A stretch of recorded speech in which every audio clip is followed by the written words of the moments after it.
कल किसी ने एक प्रश्न किया था रात्रि को, जहां हम वर्मा जी के यहाँ ठहरे हुए हैं वहां पर, कि गुरु जी बड़े बड़े महात्मा जन आते हैं, गुरु जन आते हैं, बहुत बड़ी बड़ी बातों के अनुसार वो हमको समझाते हैं, बहुत ऊंची ऊंची बातों से वो समझाते हैं, बहुत बड़ी बड़ी बातों से समझाते हैं, बहुत बड़ा बड़ा ज्ञान भी वो प्रदान करते हैं। उन्होंने कहा, क्या गुरु जी आप छोटी छोटी बातें घर की, परिवार की, मोहल्ले की, रिश्तों की, ये छोटी छोटी बातों से समझाते हो, क्या आपको बड़ी बड़ी बातें नहीं आती क्या? बहुत बड़े बड़े ज्ञान के प्रवचन या वचन नहीं आते आपको? हमने उनसे एक ही बात कही कि जी दहेज में बहुत सारे बर्तन मिलते हैं, एक बड़ा भगोना भी मिलता है, बड़ी टंकी भी मिलती है, बड़ा हंडा भी मिलता है, बड़े बड़े बाल्टी, बड़े बड़े सामान भी मिलते हैं, इतनी बड़ी परात भी मिलती है, और छोटी छोटी प्लेट, छोटी छोटी चम्मच, छोटी छोटी कटोरी भी मिलती है। पर ईमानदारी से बोलो, जैसे ही बारात आती है, आने के बाद बड़े बर्तन को तो उठाकर बांध कर छोड़ा मधर दे, बड़े बर्तन को उठाकर तो उधर रख दिया जाता है, और जैसे ही मामा जी ने कहा नहीं नाश्ता मस्ता लाओ, इतना सारा लोग बारात से आया है वापिस, तो प्लेट तो मिली नहीं, वो बारात में आई होगी ना, छोटी सी प्लेट निकाली, छोटी सी चम्मच निकाली, छोटी सी कटोरी निकाली, बड़ा बर्तन, बड़ी बात, बड़ा सा ज्ञान तो लोग उठा के टांग के रख देते हैं, पर छोटा बर्तन कहीं पर भी काम।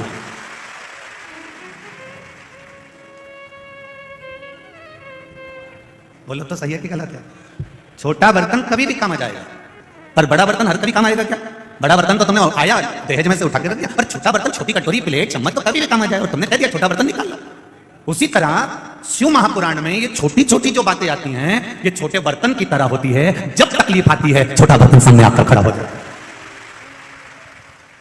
जब तुम्हें लगा कि ये छोटा बर्तन की जरूरत है, अब मुझे ये चीज की जरूरत है, तब वो सामने आकर खड़ा हो जाता है। लोग कहते होंगे, लोगों के मन में भाव आता होगा, गुरुजी तो टोटका बताते रहते हैं, उपाय बताते रहते हैं, ये बताते रहते हैं। मेरा निवेदन है, पूरे चारों तरफ इस ग्राउंड के आसपास में कहीं ना कहीं गीता प्रेस गोरखपुर की शिव महापुराण की किताब मिल रही होगी, पोथी मिल रही होगी, उसको एक बार अपने घर में रखकर दिल से धीरे धीरे आराम से पढ़ना। उसमें आपको बेलपत्री कैसे चढ़ाना है, दुर्वा कैसे चढ़ाना है, काली मिर्च कैसे चढ़ाना है, काली तिल कैसे चढ़ाना है, भस्म कैसे लगाना है, त्रिपुंड कैसे लगाना है, एक एक चीज का वर्णन किया गया।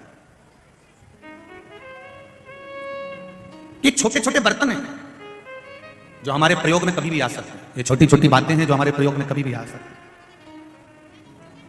आप उसका भजन, आप उसका गुणगान, आप उसका स्मरण करिए, और जब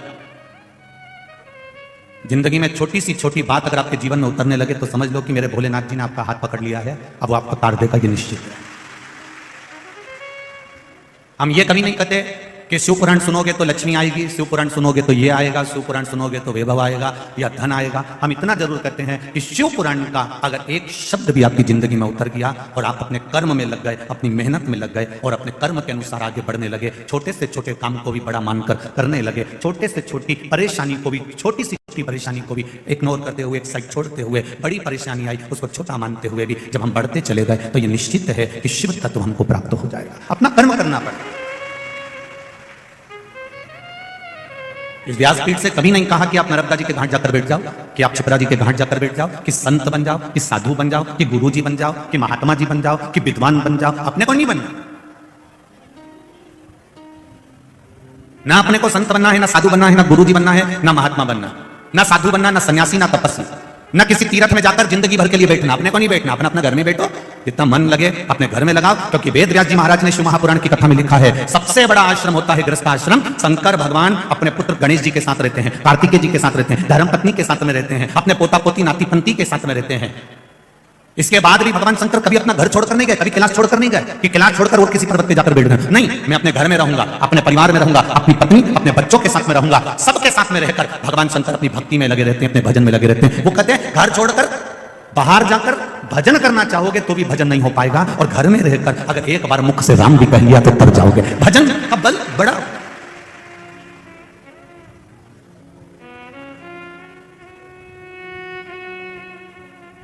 क्या मिल रहा है आपको जो आप इतनी चारों तरफ, इंदौर वासियों को तो एक बार आकर जरा इस नजारे का दर्शन करना चाहिए कि शिव भक्ति किसको कहते हैं, कि रोड पर कोई बिछात नहीं है तो भी भक्त चारों तरफ बैठे,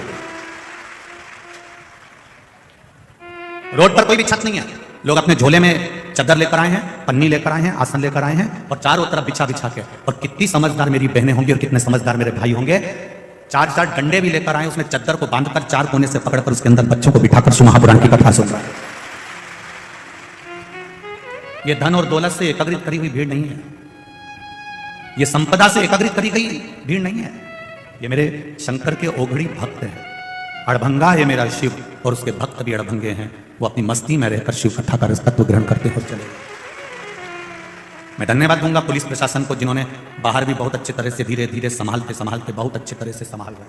समिति तो लगी है, संजय शुक्ला मित्र मंडल तो लगी है, और साथ में प्रशासन भी अपने रूप से संभाल रहा है। उसकी एक श्रेष्ठता है, उसकी एक आनंद है। और जितनी मित्र मंडली संभाल रही है संजय शुक्ला जी की, मित्र मंडली से भी ज्यादा मैं धन्यवाद दूंगा एक नंबर के रहने वाले इन सभी भक्तों को, जिन्होंने अपने रूप से इसको संभाल रखा। इनको ये कथा संजय शुक्ला मित्र मंडली की नहीं लग रही है, इनको ये कथा लग रही है कि हमारा संजय भैया करा रहा है, तो अपने को अपना नगर का, अपना गांव का, अपने क्षेत्र का, अपने वार्ड का, अपने एरिया का कार्य है, उसको संभालना। ये सुख है, ये आनंद, और इसी को प्रेम कहते हैं, इसी को वात्सल्यता कहते हैं, इसी को करुणता कहते हैं। ये आपका स्नेह, ये आपकी भक्ति। और इंदौर वासियों ने ऐसा नजारा कभी देखा हो तो मुझे जरूर बताना। ऐसा नजारा कभी देखा हो जो रोड पर लोगों को कथा सुनते देखा हो तो जरूर सूचित करना। अपार जनता, अपार भक्त, अपार जन समुदाय शिव तत्व में डूबे हुए, भगवान की विरल भक्ति में डूबे हुए।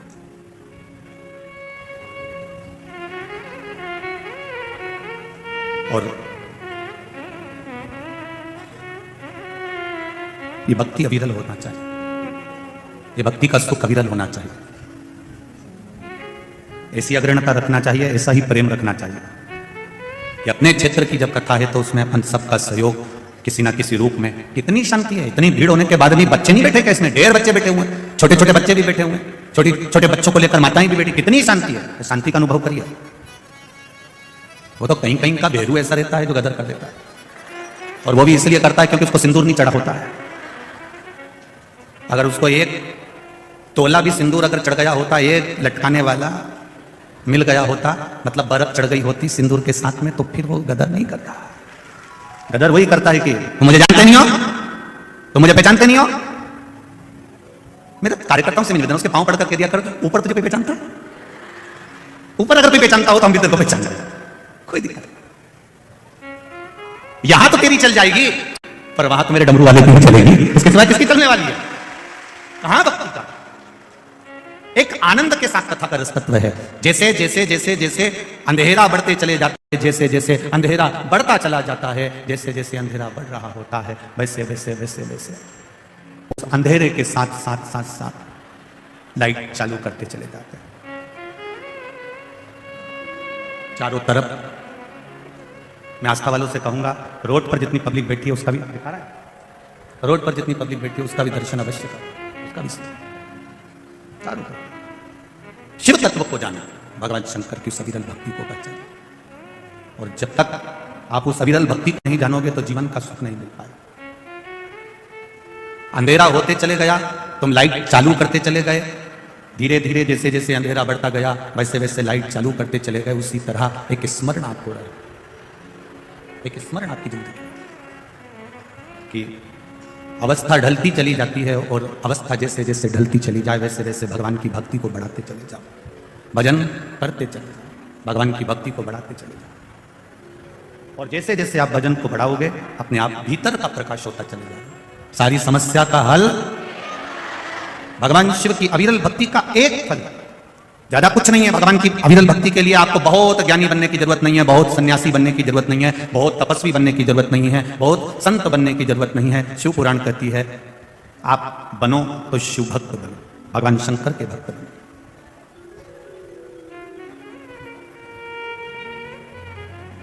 प्रत्येक शरीर में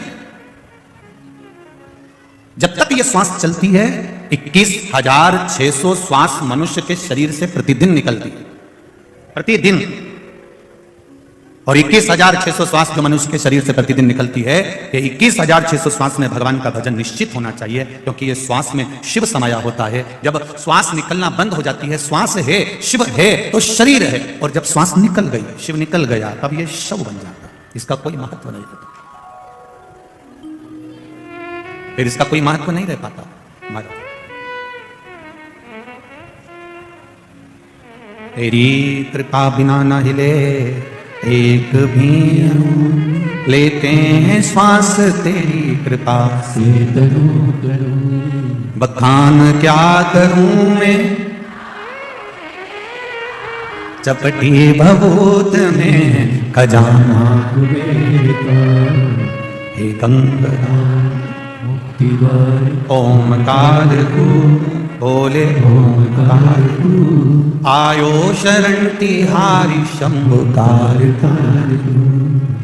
भगवान शिव की कथा कहती है, परिवार में जब समस्या आती है,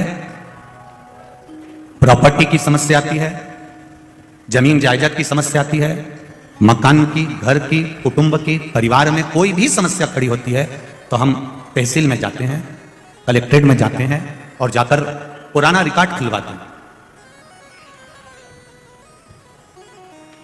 हम वहां जाकर पुराना रिकॉर्ड खुलवाते हैं।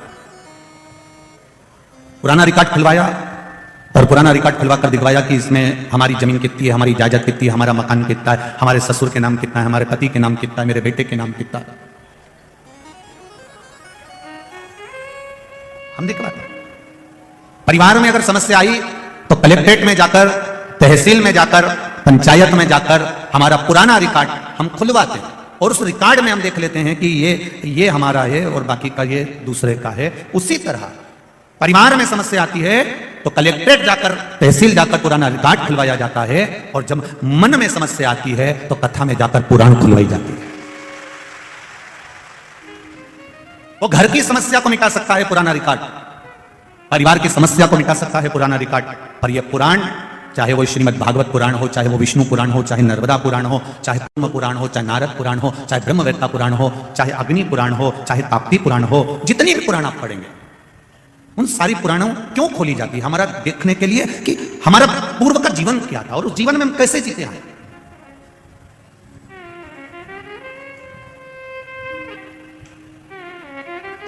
हमारी पूर्व की श्रृंखला कैसी थी, उस श्रृंखला में हम कैसे जीते हैं। हमारा भजन, मीरा, कर्मा, नामदेव, ध्रुव, प्रहलाद, रामकृष्ण परमहंस जी, ये जितने भी हुए हैं जो भगवान की भक्ति को धारण करें, माता अहिल्याबाई जिन्होंने भगवान की विरल भक्ति को प्राप्त करा, शंकर भगवान का शिवलिंग माता अहिल्याबाई के हाथ में 24 घंटे रहता था। मां अहिल्या, शिव महापुराण की कथा में वो बात कही थी, 24 घंटे भगवान शंकर का शिवलिंग माता अहिल्या के हाथ में रहता है, क्योंकि माता अहिल्याबाई का जो विश्वास है वो शिव है कि जब अटकूंगी तो मेरा महादेव मेरे सामने खड़ा हुआ है, फिर मुझे किसी के आगे हाथ जोड़ने की जरूरत नहीं पड़े।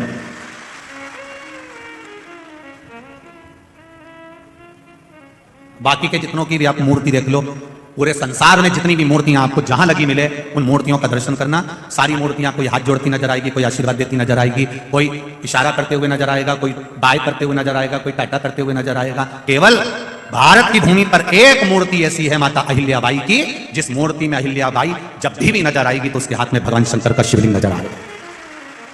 केवल पूरे विश्व में एक ही मूर्ति है ऐसी, माता अहिल्याबाई। और वो मूर्ति हमको प्रेरणा देती है माता अहिल्याबाई की। वो मूर्ति हमको बताती है कि मैंने शंकर भगवान को अपने हाथ में लिया है, तुम भले हाथ में लेकर मत चलना, पर भगवान शंकर को अपने दिल में लेकर जरूर चलना, तो कहीं अटकोगे नहीं। अहिल्याबाई कह रही है, माता अहिल्याबाई का यह भाव वर्णित कर रहा है। शिव को साथ लेकर चलो, शंकर भगवान को साथ लेकर चलो। शंभु शरणे पड़ी मांगू घड़ी रे, दुख करो दया करी दर्शन आपको, दया करी दर्शन आपको। ये हमें प्रेरणा दे रही है माता अहिल्याबाई, हमको प्रेरणा दे रही है। रामकृष्ण परमहंस जी हमको प्रेरणा दे रहे हैं, संत नामदेव जी, संत तुकाराम जी, मीराबाई, मुक्ताबाई, ये सब हमको प्रेरणा दे रहे हैं। कोई जरूरी नहीं है कि प्रत्येक घर में संत पैदा हो जाएगा, कोई पक्का नहीं है कि प्रत्येक घर में संत पैदा होगा, कोई पक्का नहीं है।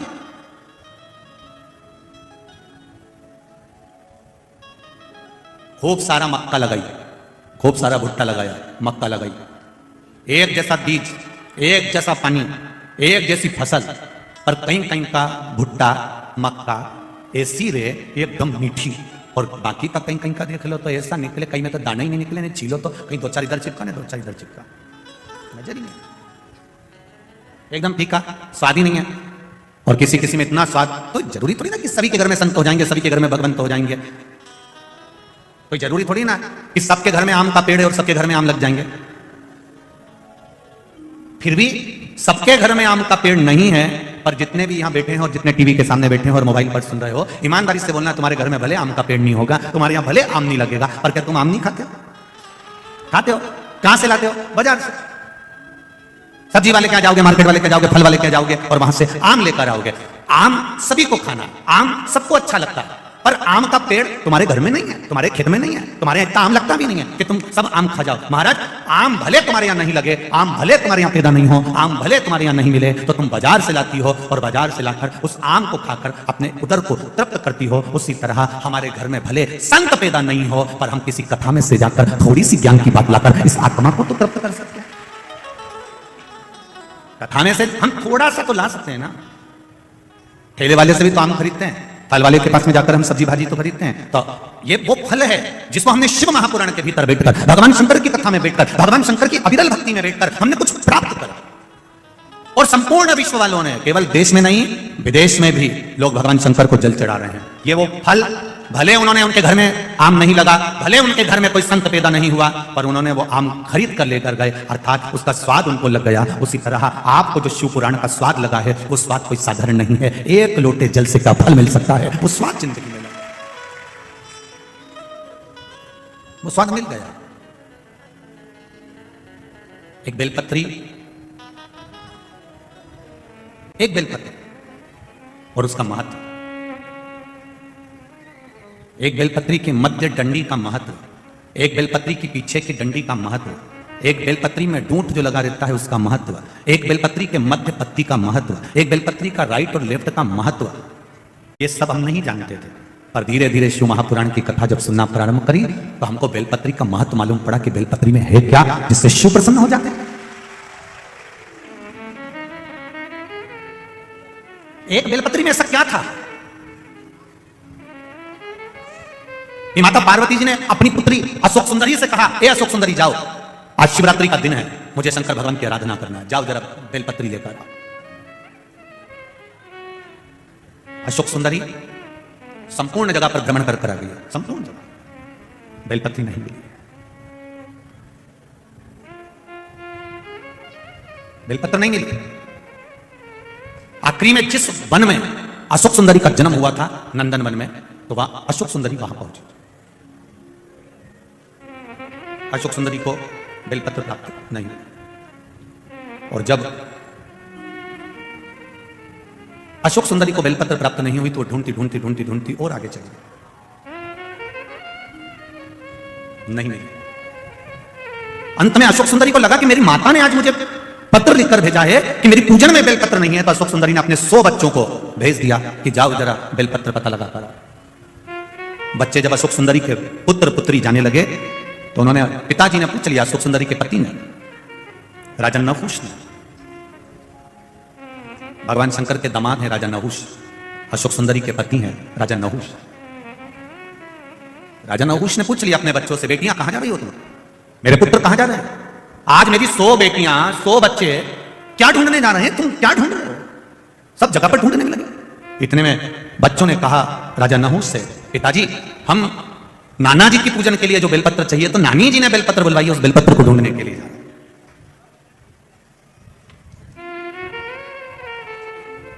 बेलपत्र ढूंढने जा रहे हो? हाँ ठीक है, जाइए।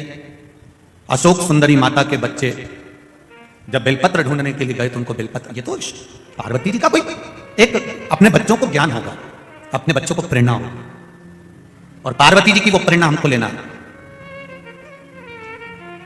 कूर्म पुराण की ये संवाद, कूर्म पुराण का ये संवाद हमारे जीवन में हमको उतारा, इस संवाद को हम अपने जीवन में उतारें। पद्म पुराण में और कूर्म पुराण में अशोक सुंदरी माता का बहुत विस्तार से वर्णन किया गया।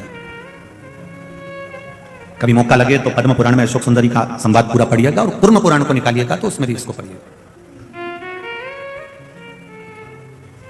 कुछ माँ पार्वती मैया कुछ लीला कर रही है और ढूंढने में लगी हुई हैं नानी के लिए। हम शिवजी के पूजन के लिए, अपने नाना के पूजन के लिए हम बेलपत्र लेने के लिए जा रहे हैं। बेलपत्र कभी मौका लगे तो जरूर एक मन में प्रश्न रखना। और जब श्राद्ध पक्ष का समय हो और आप लोग जब गया जी जाएं या कहीं पिंड दान करने के लिए बद्रीनाथ जाएं, या कभी गया जी, कभी आप पंचवटी, जहां पुण्य क्षेत्र है वहां पर जब आप तीर्थ में कभी पिंड दान तर्पण करने जाएं, तो वहां पर पिता, अपने पिता के घर का गोत्र, पिता, दादा, परदादा, इनका भी नाम पूछा जाता है। और फिर नाना के घर का गोत्र और नाना, परनाना और नाना के घर का भी पूरा विस्तार पूछा जाता है। कभी आपने ब्राह्मण देवता से प्रश्न करना था आपको कि गुरुदेव, हम हमारे परिवार के व्यक्ति का पिंड करने आए हैं, तर्पण करने आए, और हमारे नाना जी के यहां का नाम तय को चाहिए तुमको? जब गोत्र इनका है, पिंडदान करने वाला ये है, तो फिर नाना के घर का क्यों चाहिए आपको? नाना के घर का क्या चाहिए आपको विस्तार? वो कूर्म पुराण और पद्म पुराण बताएगी कि अशोक सुंदरी के बच्चे जब बेलपत्र ढूंढने के लिए जाते हैं, वो संवाद से इसको जोड़ा गया। राजा नहुष ने अपनी धर्म पत्नी अशोक सुंदरी से प्रश्न किया, क्यों? गणेश जी के पुत्र शुभलाभ, लाभक्षेम जो भी, और उनके पुत्र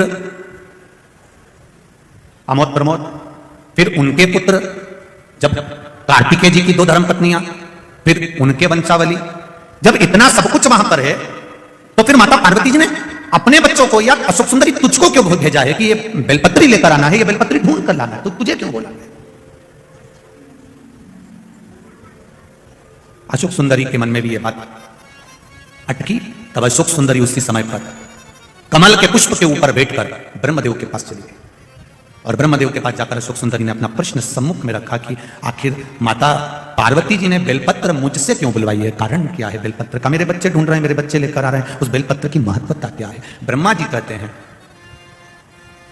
ब्रह्मदेव ने कहा, चाहे तुम्हारा भाई बेलपत्र लेकर आए, चाहे तुम्हारे घर के बच्चे या तुम्हारे भाई के बच्चे बेलपत्र लेकर आए, वो बेलपत्र जब देवादिदेव महादेव को चढ़ती है, एक बेलपत्र जब देवादिदेव महादेव को चढ़ती है, कोई नारी बेलपत्र अगर समर्पित करती है, तो जैसे बेलपत्र में 3 पत्ते होते हैं, नारी अपने ससुराल पक्ष का भी कल्याण कर देती है, नारी अपने मायके पक्ष का भी कल्याण कर देती है, और नारी अगर उस क्षेत्र में जहां वो निवास कर रही है, जिस क्षेत्र में वो निवास कर रही है, उस क्षेत्र में अगर कोई ब्राह्मण रहता हो, कोई साधु सन्यासी रहता हो, किसी ब्राह्मण के घर का भी अगर कोई तर्पण आदि रह गया हो, तो उस क्षेत्र के ब्राह्मण आदि संत, साधु, सन्यासी या कोई साधारण सा व्यक्ति जो बहुत दूर जाकर पिंड या तर्पण नहीं कर सकता, मात्र एक बेलपत्री जब नारी भगवान शिव को समर्पित करती है, तो ये तीनों की साथ पीढ़ी को तार देती है। एक बेलपत्र का वो फल है महाराज,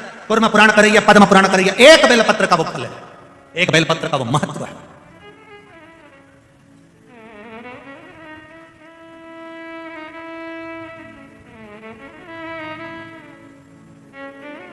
उस बेलपत्र की महत्वता को समझो, इसको व्यर्थ मत जाने दो। आप शिव मंदिर में जाते हो, शंकर जी के मंदिर में रोड पर आप, कई माताएं यहां पर भी आती हैं, बेलपत्री मांगती हैं, कोई बेलपत्री आपके पांव के सामने पड़ी होती है, पर आपको झुककर उठाने में शर्म आ जाती है।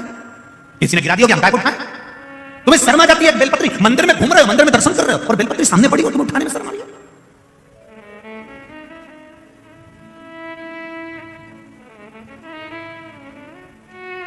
एक बहुत ध्यान लगाकर सुनना जरा, बहुत अच्छे से श्रवण करना, बहुत भाव से श्रवण करना। किसी पवित्र नदी में स्नान करने गए, नर्मदा जी नहाने गए, गंगा जी नहाने गए और क्षिप्रा जी नहाने गए, तुम्हें कौन से महाराज ने बताया कि वहां अपने कपड़े चप्पल घाट पे छोड़ के आ जाओ? वो महाराज कहीं मिल जाए तो एक बार मुझे भी मिला देना, करबत नहीं मिले। किसी पवित्र नदी को गंदा करने के लिए कौन महाराज प्रेरणा दे सकता है कि गंगा के घाट पर तुम्हारे कपड़े छोड़ के जाओ? अमावस्या के दिन ग्रहण में नहाने जाओ, अपने कपड़े छोड़ कर जाओ, दूसरा नहाने जा रहा है, तुम्हारे कपड़े उलांग कर जा रहा है, तुम्हें शर्म तो आना चाहिए कि उसको कितना पाप लगेगा। किसी पवित्र नदी को गंदा करने का हक किसी को नहीं है, किसी को नहीं है साहब। हमारा शास्त्र कभी नहीं कहता कि पवित्र नदी को गंदा करिए। वो मां है हमारी, नर्मदा मां है हमारी, क्षिप्रा मां है हमारी, गंगा मां है हमारी, उसको कैसे शुद्ध कर दे? थोड़ा सा विष यमुना जी में जाता है कालिया नाग पर, मेरे भगवान कृष्ण कूद कर यमुना को शुद्ध कर देते हैं। मेरे ठाकुर खुद कूद जाते हैं यमुना को शुद्ध करने के लिए। किसी संत ने कहा होगा कि अपने गंदे कपड़े उतार कर फिर गंगा और यमुना में नर्मदा में डुबकी लगा, और किसी महाराज ने यह नहीं कहा होगा कि अपने कपड़े ही वहीं छोड़ आना, बेचारा दूसरा नहाने जाए उसके पांव में वो कपड़ा है। ये कहां का लिखा? कौन ने कहा? इतनी गड़बड़ी हो जाती है कभी कभी, तुमको मालूम नहीं है। ये नर्मदा जी का ये घाट, खल घाट, एक बार हम जा रहे थे महाराष्ट्र कथा करने के लिए, बीच में वहां पर गांव के लोगों ने कहा दिया, नहीं गुरुजी तुम यहां से निकलो तो यहां दाल बाटी खा के जाना, ने दाल बाफला खा के जाना। हमने कहा ठीक है बनाओ, पर नर्मदा जी के घाट पे बनाना। अब उन्हें नर्मदा के घाट पे बनाया, अब इनने बाफला बना के रखा और एक बाफला वहीं पर आगे घाट पे पड़ा हुआ था, तो हमको लगा कि वहां से बाफला लुढ़क के आ गया। हमने वो बाफला ले जाके वापिस उसको भगोने में जिसमें उगल रहा था उसमें डाल दिया, बाफला तैयार। जब खाने बैठे सब, वो बाफला जो था वो हमारा आकाश से उसकी थाली में आ गया, वही वाला बाफला जो हम पटके थे। अब उसकी थाली में आया, उसने जो को खोला तो उसमें बाल ही बाल। अब हमको क्या मालूम था कि ये किसी का जमाल उतरा होगा। अब वो तो घबरा गया कि गुरुजी किसी ने कुछ कर दिया। हम भी नहीं बोले, हम कहते बाप भाई, अब गुरुजी किसी ने कुछ कर दिया होगा। आखिरी में नहीं रहा गया तो हमने कहा कोई कुछ नहीं करा। हम नहा के बाहर निकल रहे थे, वहां पर बाफला पड़ा था, हम सोचे लुढ़क के आ गया होगा, हमने उसको भगोने में डाल दिया। हमें क्या मालूम था कि वो जमाल का बाल था, हमको क्या। और वो भी कह दिया, ऐसा लग रहा है जैसे बाल गल गए। अब उसको क्या मालूम कि छोटे से बच्चे के थे।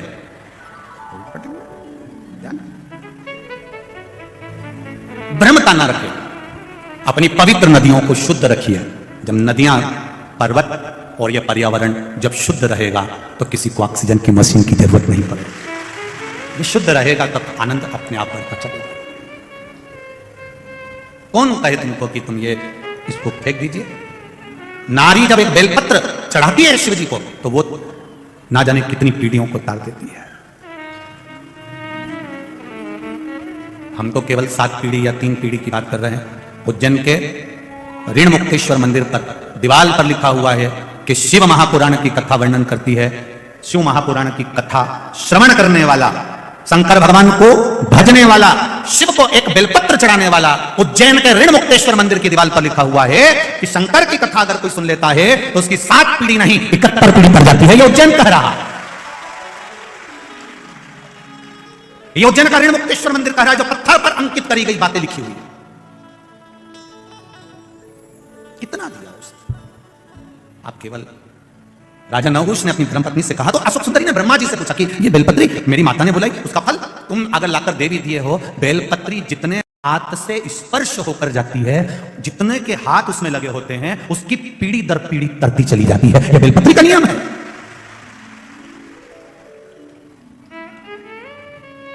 कोरोना बीमारी, अब कोरोना बीमारी को समझ लो जरा। कितना किया प्रशासन ने, हाथ धो, बोला था कि नहीं बोला था? अरे बोलो तो।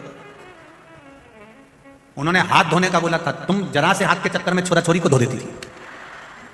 बार बार कहा उन्होंने हाथ धो, हाथ धो, हाथ धो। क्यों? क्योंकि ये वायरस है, एक से दूसरे को पहुंचेगा, दूसरे का तीसरे को पहुंचेगा, तीसरे से चौथे को पहुंचेगा। बोलो पहुंचा कि नहीं पहुंचा? और ऐसा पूछता पूछता पूछता पूछता सबको बीमार कर दिया। जब एक वायरस छोटा सा टच करने से लोगों को बीमार कर सकता है तो एक बेलपत्री टच करने से लोगों का उद्धार भी तो कर सकता है। एक वायरस थोड़ा सा टच करा, एक से दूसरे को, दूसरे को तीसरे से, तीसरे से चौथे को पहुंच गया। तो एक बेलपत्री भी तो स्पर्श, मात्र स्पर्श से, मात्र स्पर्श। कितना सुंदर लिखा है गर्ग संहिता और नर्मदा पुराण, लिंग पुराण में भी आप पढ़ सकते हो। जिस पात्र में जल भरा जाता है, जिसने मोटर चालू भी करी और पाइप से भी पानी भर दिया या हापसी से, हेडपंप से पानी लाकर भर दिया, जिसने भरा, चढ़ाने वाला आया, लोटा भरा और चढ़ा दिया। जिसने भरा, जिसने लोटा भर के चढ़ाया उसका 80% पुण्य तो जिसने मोटर से पानी भरा था उसके खाते में चले गया। जिसने भरा वो तो कहीं कहीं की बहुत इतनी समझदार होती है, सास चाय बना के रखी मेहमान के लिए, जेठानी ने चाय बनाई या देवरानी ने चाय बनाई, और किसी किसी में इतनी चतुरता होती है ना, तुरंत उतर के आई सिर पे पल्लू मल्लू लेके, मौसी जी आई, मौसी जी आई, हमारी मासी आई, और मासी मासी करके अंदर गई रसोई घर में और उन्हें चाय छान चुना के ट्रे में लेके आई गई। इतने मासी जी के बहू कितनी समझदार, 2 मिनट में चाय ली। और मासी जी के कौन बताए, ये भेरू की लुगाई कोई साधारण है? मासी जी के कौन समझा? कोई साधारण है? बनाई बेचारी देवरानी ने, बनाई बेचारी जेठानी ने, बनाई बेचारी सास ने, ये तो केवल लगा के लिए आई। ऐसे कहीं कहीं के रहते हैं, बहुत समझदार।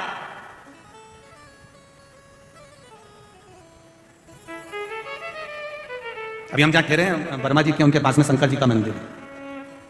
अभी कल वहीं पे कोई बात का विवाद चल रहा था, तो हमने पूछ लिया विवाद किस बात का? अरे गुरुजी पूछे मती। तो हुआ क्या ये तो बता।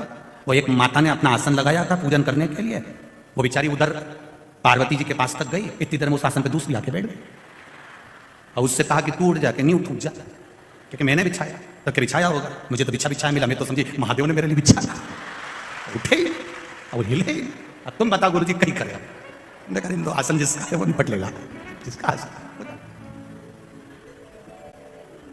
एक बेलपत्री का स्पर्श मात्र, जितने हमारे सनातन धर्म में, हमारे सनातन हिंदू धर्म में एक बात बहुत पहले से चली आ रही है, मेरी बुजुर्ग माताएं जानती होगी कि इनके घर में अगर बेलपत्री ज्यादा आ जाती थी सावन के महीने में तो ये पड़ोसन को दे देती थी। बोलो जी सही है कि गलत है?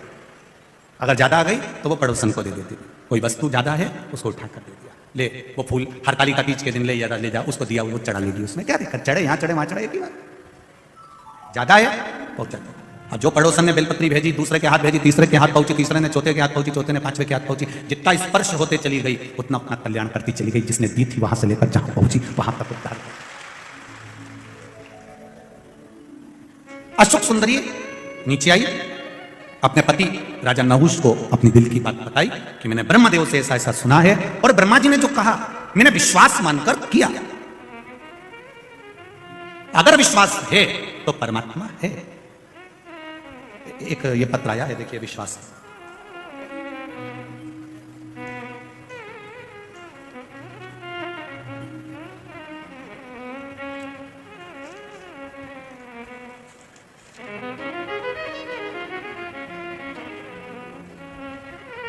विशाल बराके गुजरात सूरत से आए हैं कथा सुनने के लिए।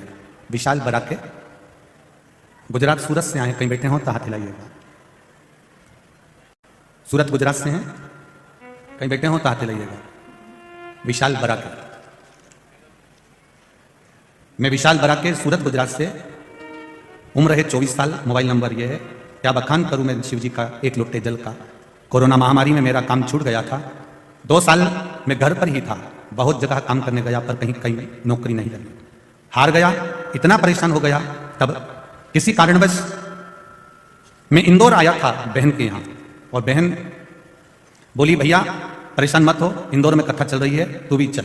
गुरुजी मैंने 28 जुलाई 2022 की जो कथा थी, मैंने पहली बार कथा पंडाल में बैठकर सुनी, एक लोटा जल का महत्व समझा और बाबा से विनती करी, बाबा आप कथा सुनने के लिए बैठाए हैं तो मेरी नौकरी भी 2 साल से नहीं है, वापिस लगवा दीजिए। गुरुजी 3 महीने भी बाबा ने पूरे नहीं होने दिए और बाबा ने उसी कंपनी में मुझे वापिस जॉब दिला दी। मैं बाबा को धन्यवाद देता हूं। उसी कंपनी, ये शिव है औघड़ी है, श्री शिवाय नमस्ते। ये विश्वास है आपका, भरोसा, दृढ़ता और आपका विश्वास।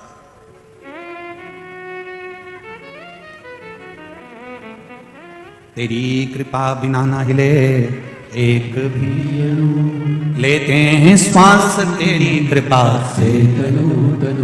कहां बैठे हो आप? रोड पर बैठे हो, चाहे कहीं पर भी बैठे हो, आस्था चैनल के सामने बैठे हो, चाहे मोबाइल पर कथा सुन रहे हो, तुम्हारे घर पर बैठकर चाहे जहां बैठकर कथा सुन रहे हो, बस दिल लगा लेना उस परमात्मा से और दिल से सुन लेना। मेरा बाबा दिल से हाथ पकड़ भी लेगा, ये निश्चित है। उसकी तो बहन ने कहा केवल एक पत्र और, वो भी देखो बहुत अच्छा बोल।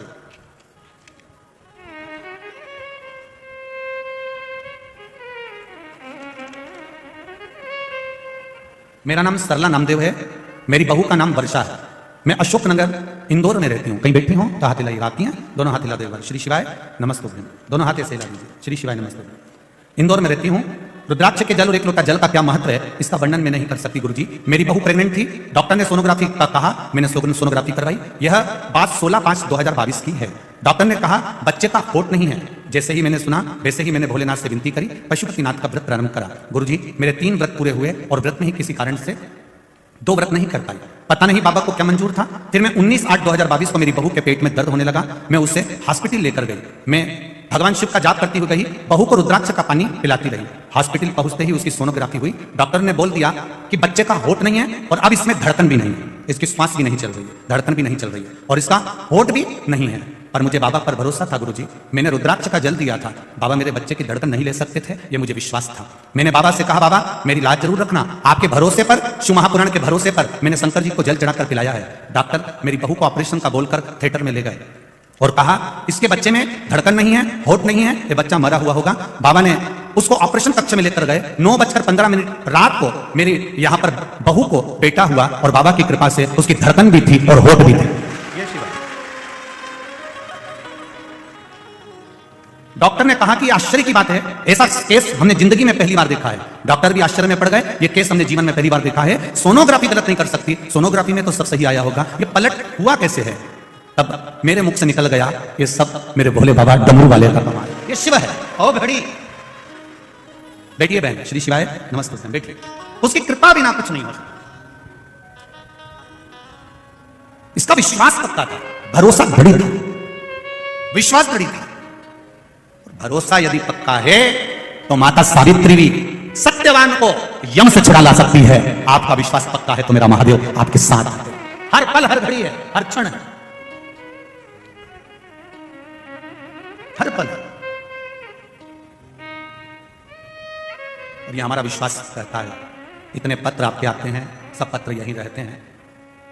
खैर अभी इंदौर में तो अब कथा लगभग साल 2 साल 4 साल अभी नहीं है, क्योंकि कथाओं की तारीख लगभग बहुत बुक हैं, तो कहीं कथा मिलना बड़ा मुश्किल है। पर जब भी कथा रहेगी आगामी, मेरा विश्वास करता है कि आपका भी एक पत्र इस जगह पर रखा हुआ मिलेगा, निश्चित। करना क्या है, केवल शंकर के मंदिर जाइए, आपके आस पड़ोस में नजदीक में जो शिव मंदिर है उसकी सेवा संभाल करिए, सफाई करिए, जल चढ़ाइए, बेलपत्र चढ़ाइए, मेरे शंभू का श्रृंगार करिए, मेरे शंभू का भजन करिए, मेरे शंकर का स्मरण करिए। आपको कहीं जाने की जरूरत नहीं है, ना किसी ढोंग में पढ़ना है, ना किसी प्रपंच में पढ़ना, ना किसी की स्थान पर। अपने तो शिव है, शंकर है। मैंने तेरे ही भरोसे ओ बाबा, तेरे ही भरोसे हवा विच उड़ती जावांगी, बाबा डोर हत्थों छड़ी ना मैं कटी जावांगी। भोले मैं तेरी पत्नी, शंभो मैं तेरी पत्नी, हवा विच उड़ती जावांगी, बाबा डोर हत्थों छड़ी ना मैं कटी जावांगी। आप लगो भगवान के भजन। आप जैसे जैसे आगे बढ़ते जाओगे, आप जैसे जैसे शिव भक्ति की ओर बढ़ते जाओगे, आप जैसे जैसे भजन की ओर बढ़ते चले जाओगे, वैसे वैसे लोग आपको नीचे की ओर दबाने का प्रयास भी करेंगे। क्यों मंदिर जाती है? किसने कहा तुझे मंदिर जाने के लिए? लोग ठिठोली करेंगे, लोग हंसेंगे, लोग ताना मारेंगे, लोग अपशब्द कहेंगे, पर सब कुछ सुनती हुई तो शिव मंदिर तक चली जाएगी, तो समझ लेना कि सब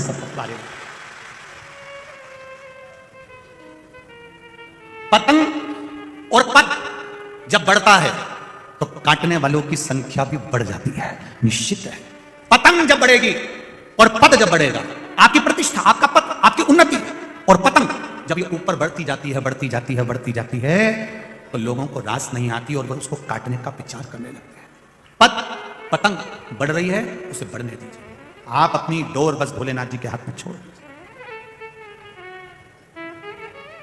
बाबा के हाथ में छोड़।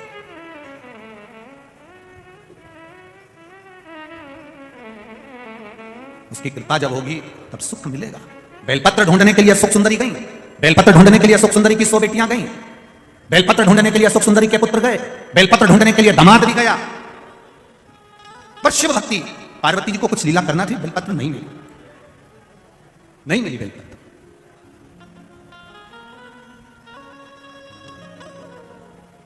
वापिस आ गए।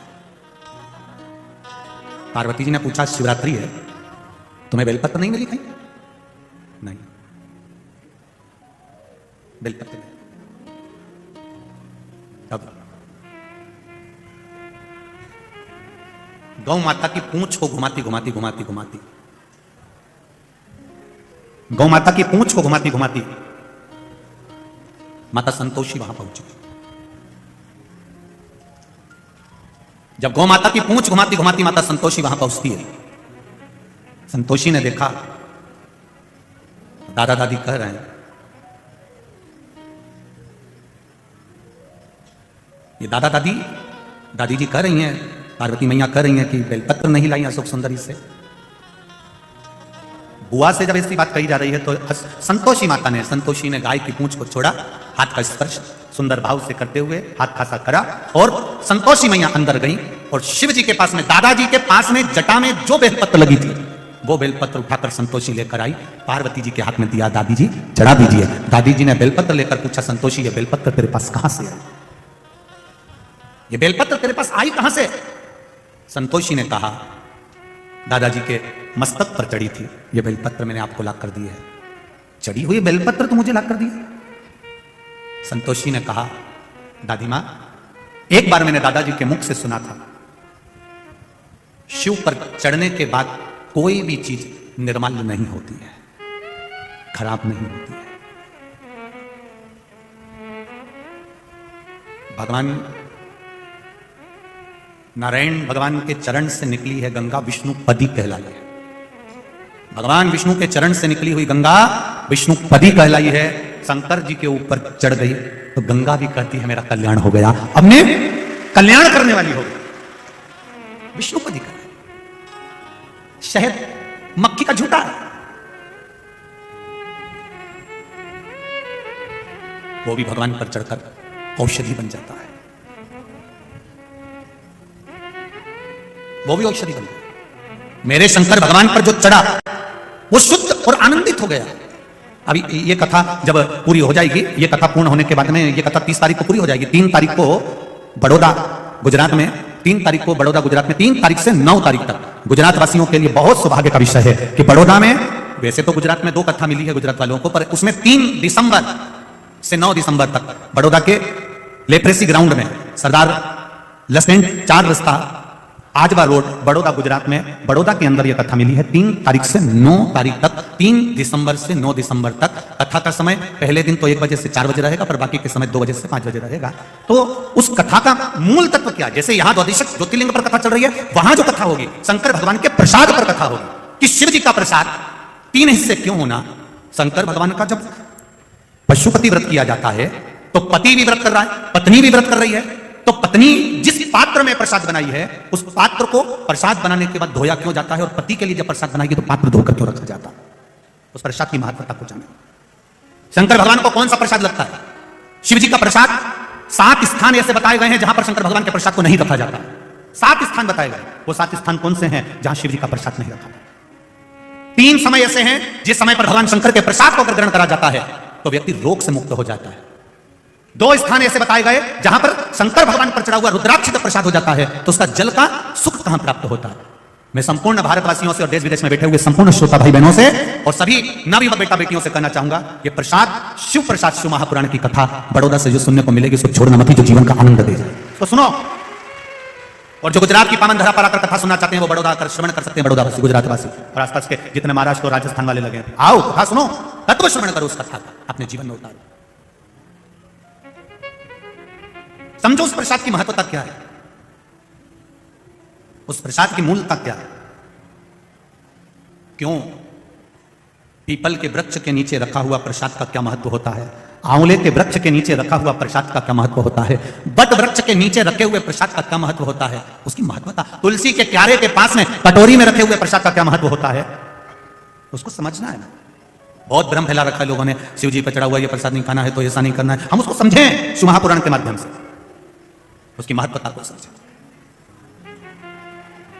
महाराज शिव भक्ति का तो बड़ौदा वालों करो तैयारी, आ रहे कुबेर भंडारी, यही बाबा की कृपा है, शिव कृपा। ये तो बाबा की करुणा है। दिसंबर में ये कथा मिली है और फिर जनवरी में शायद पावागढ़ रहेगी, ऐसा कुछ है। जनवरी माह में शायद पावागढ़ की पावन धरा पर मां अंबे की पावन धरा पर कथा रहेगी। पावागढ़ में तो इतनी जगह नहीं, तो थोड़ा 5-6 किलोमीटर आगे कथा स्थल दिया गया है, उसका भी स्मरण शिव भक्ति की ओर चलो। और 4 अप्रैल से 10 अप्रैल तक आप लोगों को मालूम ही है कहां पर है। वाह, सब तैयारी करके बैठे हो, मतलब अभी से पक्का हो गया। तो उस समय पर उज्जैन में कथा रहेगी 84 महादेव का आनंद और बाबा महाकाल की नगरी में विक्रमादित्य शिव महापुराण की कथा का रसतत्व ग्रहण करेंगे बड़े आनंद के साथ। शिव कथा का रसतत्व। हर हर महादेव। भगवान शिव की कथा कर रही है, भगवान शंकर का संवाद। माता संतोषी ने एक बेलपत्र शिव जी पे से उठाकर अपनी दादी जी को दे दी है। दादी जी के हाथ में बेलपत्र आई, वो बेलपत्र शंकर भगवान के शिवलिंग को चढ़ाई गई तो शंकर भगवान के नेत्र खुल गए। इतने समय से नेत्र बंद थे, इतने समय से बंद थे। संतोषी का संतोष परम धन है और संतोषी माता का परम धन हमको बताता है कि केवल 33 कोटि देवी देवता में एक मेरे महादेव ऐसे हैं जिन पर चढ़ी हुई बेलपत्र उठाकर धोकर आप वापिस चढ़ा दो, शिव जी उससे भी प्रसन्न हो जाते हैं। यह संतोष परम धन, संतोष परम प्रिय धन, और संतोष परम प्रिय धन का आनंद भी यही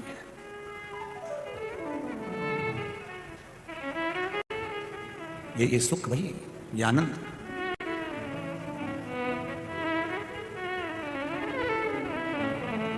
महाराज जब अशोक सुंदरी ने यह बात का प्रसंग लिया, अशोक सुंदरी के जीवन में यह सुख मिल गया और वो पहचान गई कि बेलपत्र समर्पण का क्या फल है, वही बात शिव महापुराण के अंतर्गत वर्णित करी गई।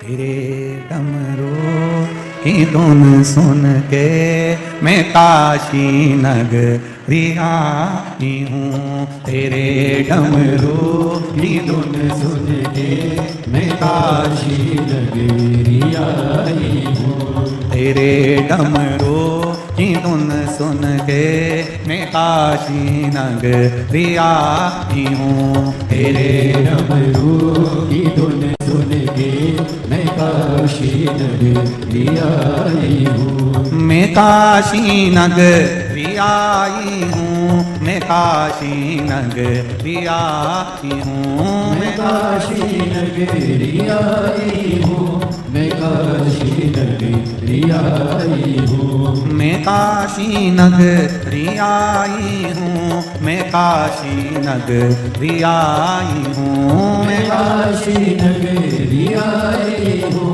मैं काशी नगरी आई हूँ, मेरे बोले ओ बम बोले मैं काशी नगरी आई हूँ, मेरे बोले ओ बम बोले मैं काशी नगरी आई हूँ। जितना पंडाल में है, जितने पंडाल के बाहर है, दोनों हाथों से आनंद के साथ भाव को आग लगे बस्ती में अपन रहो।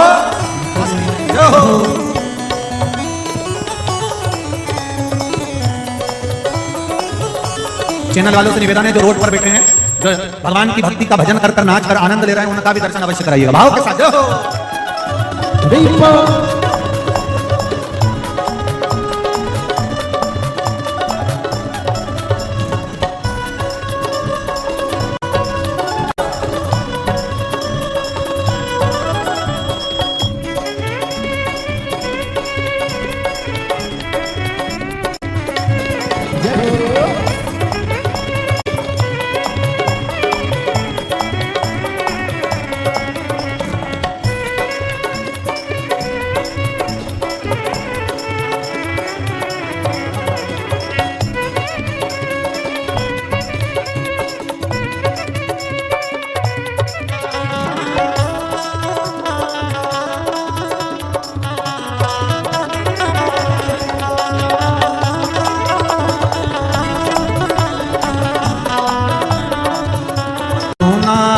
हमने ओ भोले तेरी काशी में गंगा है, सुना है हमने ओ भोले तेरी काशी में गंगा है, सुना है हमने ओ भोले तेरी काशी में गंगा है, सुना है हमने ओ भोले तेरी काशी में गंगा है, उसी गंगा को नहाने को मैं काशी नगरी आई हूँ, उसी गंगा को नहाने को मैं काशी नगरी आई हूँ, मेरे भोले ओ बम भोले मैं काशी नगरी आई हूँ, मेरे भोले ओ बम भोले मैं काशी नगरी आई हूँ।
है हमने ओ भोले तेरी काशी में मुक्ति है। सुना है हमने ओ भोले तेरी काशी में मुक्ति है। सुना है हमने ओ भोले तेरी काशी में मुक्ति है। सुना है हमने ओ भोले तेरी काशी में मुक्ति है।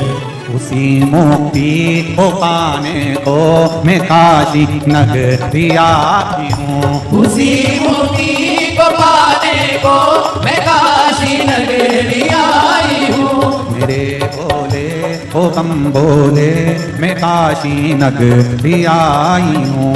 मेरे भोले ओ बम भोले मैं काशी नगरी आई हूँ।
सुना है हमने ओ भोले तेरी काशी में गौरा है। सुना है हमने ओ भोले तेरी काशी में गौरा है। सुना है हमने ओ भोले तेरी काशी में गौरा है। सुना है हमने ओ भोले तेरी काशी में गौरा है।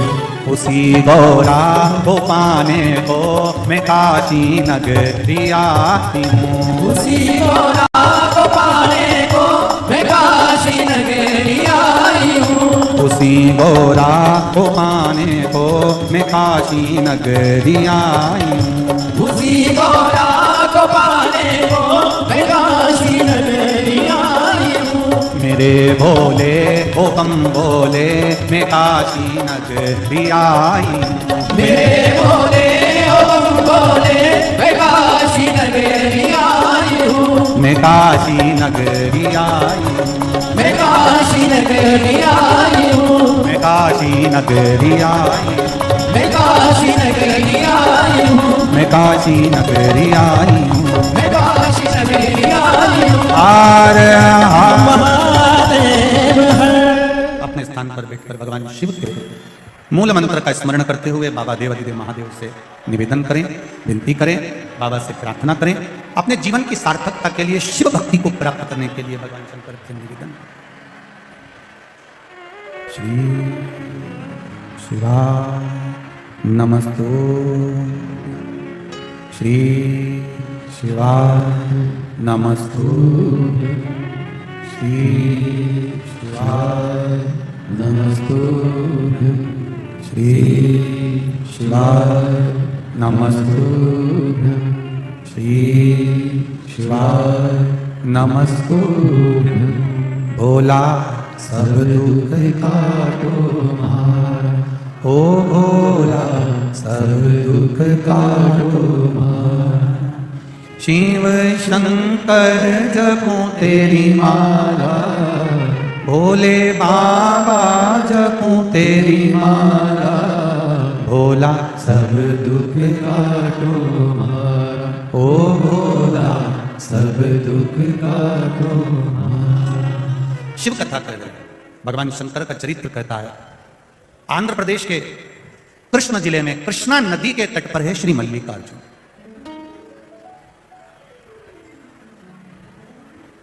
मल्लिकार्जुन, मल्लिका का भाव जो कहा गया है वो माता पार्वती हैं, और अर्जुन का जो भाव कहा गया है वो मेरे देव अधिदेव महादेव। अब एक बात बड़े ध्यान से सुनिएगा जरा मल्लिकार्जुन की। मल्लिका, जैसे कल आपको कथा में कहा था कि जब भी सोमनाथ जाएं तो चंद्रकुंड का दर्शन अवश्य कर करें। 12 ज्योतिर्लिंग में एक एक चीज ऐसी है जिसको हमें छोड़ना नहीं, कभी भी जाए। 12 ज्योतिर्लिंग में एक जगह ऐसी होती है जिसका हम लोग दर्शन नहीं कर पाते, और जल्दी जल्दी हमने बस मंदिर में दर्शन करा भगवान का और वहां से बढ़ लेते हैं। जो मूल तत्व है, जो हजारों हजारों वर्ष से निरंतर अडिग बना हुआ, जैसे सोमनाथ जी का शिवलिंग कितनी बार आक्रमण करा गया, कितनी बार 17 बार आक्रमण कर कर तोड़ दिया गया, फिर वापिस शिवलिंग वहां पर विराजमान किया गया, परंतु शिवलिंग बार बार गया आया, पर वो जो चंद्रकुंड था, वो चंद्रकुंड आज भी जो पहले से था वो नहीं हट पाया, वो वहीं पर है, वहीं नहीं। उसी तरह 12 ज्योतिर्लिंग में एक एक स्थान एक ऐसा आता है जहां पर वो हजारों वर्ष से एक जैसा टिका हुआ, अड़िग एक जैसा। एक बार भगवान शिव जी से माता पार्वती जी ने गणेश और कार्तिकेय का संवाद सुना। कार्तिकेय और गणेश जी दोनों बैठे हुए थे। जया, विषहरा, श्यामली बारी, दौतली और देव, शिव जी की ये 5 बेटियां। एक बार सब लोग उनका नाम लेंगे। जया, विषहरा, श्यामली बारी, दौतली और देव, ये शिव जी की 5 बेटियां। ये गंगा के जल से प्रकट हुई हैं, और अशोक सुंदरी नंदनवन काशी में प्रकट हुई। दोनों के इनके प्रागट्य की जगह जगह अलग है, स्थान अलग है। जैसे अशोक सुंदरी का स्थान जहां से पानी निकलता है, बीच में जो मोटी लाइन होती है, वो अशोक सुंदरी का स्थान होता है। उसी तरह ऊपर से जो जलाधारी में से बूंद बूंद नीचे गिरता है, वो जलाधारी का महत्व है। जया, विषहरा, श्यामली बारी, दौतली और देव, ये शिव जी की 5 बेटियां, जैसे शंकर भगवान के साथ गंगा जी के जल में खेलियां कर रही थी, उनके भाव से ये जल शिव जी को समर्पित होता है। ये 5 बेटियां शिव जी की कोई साधारण नहीं है। जब कभी कोई प्रशासनिक बात सामने आती है कि साहब बहू ने अदालत में केस लगा दिया, या उसने केस लगा दिया, या उसने कुछ कर दिया, उस जगह पर इन 5 बेटियों की जरूरत पड़ती है। क्या नाम है 5 का? पहला, दूसरी, तीसरी, चौथी, 5वीं। ये 5 बेटियों की जरूरत हमें उस समय पर पड़ती है। अदालत में चल रही है कार्रवाई, पर उस समय पर हमारी ये 5 बेटियां हमारे कार्य के लिए तत्पर रहती है। ये जो जलाधारी है ना शिव जी के ऊपर, ये जलाधारी का बड़ा महत्व होता है। जब ब्राह्मण अभिषेक कराते हैं, 3 पाई की चौकी रख, उसके ऊपर कलश जो विराजमान करते हैं, और एक एक बूंद जो पानी उसमें से गिरता है, ये ऐसे ही नहीं रहता। श्रृंगी से अभिषेक करा रहे हैं, वो श्रृंगी का महत्व समझना चाहिए, तो जलधार का महत्व समझना चाहिए। जब हमें जिंदगी के एक एक पूजन का नियम, एक एक महत्व जब मालूम पड़ जाएगा ना, तो फिर हमको लगेगा कि हाँ हम सही पूजन कर रहे हैं, हमारे में ये तत्व का आनंद है। महाराज गणेश जी और कार्तिक के दोनों बैठकर बात कर रहे थे। जया, विषहरा, श्यामली बारी, दौतली, देव, 5 कन्याएं वहां बैठी हुई थी। इतने में 5 बेटियों ने आकर अपनी माता जी से, अपने पिताजी से एक बात कह दी, मां मैं आपसे कुछ कहना चाहती हूं। पार्वती जी ने पूछा क्या हुआ, क्या कहना चाहती हो, बोलो। जया ने विषहरा से कहा, विषहरा ने श्यामली बारी से कहा, श्यामली बारी ने दौतली से कहा, दौतली ने देव से कहा, देव ने फिर माता पार्वती से कहा। दोनों भैया में विवाद है कि दोनों प्रबल कौन है, विद्वान कौन है, सबसे श्रेष्ठ कौन है। कार्तिकेय श्रेष्ठ हैं कि गणेश जी श्रेष्ठ हैं, इन दोनों में विवाद चल रहा। पार्वती जी ने कहा इतनी सी बात के पीछे लड़ रहा कि श्रेष्ठ कौन है। घर के अंदर रहें, देवरानी और जेठानी के मन में कभी यह बात सामने नहीं आना चाहिए कि जेठानी श्रेष्ठ है कि देवरानी श्रेष्ठ है। और मेरा सासुओं से हाथ जोड़ के निवेदन है, अपनी जिंदगी में तुम किसी को भी धन दे देना मना नहीं है, पर अपने मुंह से कभी मत कहना कि बड़ी अच्छी है कि छोटी अच्छी है। कभी अपने मुख से मत कहना कि मेरी बड़ी बहू बहुत बढ़िया है, छोटी में अकल नहीं है, छोटी अच्छी है, बड़ी में अकल नहीं है। यह बात कभी मत कहो। क्यों? क्योंकि गेंद कभी भी किसी भी पाले में जा सकती है, किसी भी बहू से पाला भर सकता है। अपने को कभी नहीं कहना कि कौन अच्छा कौन बुरा। अपन तो 2 रोटी चकाचक खाओ, आनंद से अपनी जिंदगी जियो, दोपहर में 2 बजे टीवी खोल के बैठ जाओ, शिव महापुराण की कथा सुनो, शाम हो जाए शिव मंदिर का भजन करो, कीर्तन करो, अपना जीवन बड़ी मस्ती में जियो। जितना भगवान ने ये जीवन दिया है इसको ऐसी घमंड नहीं है, बड़ी आनंदता से जीना है।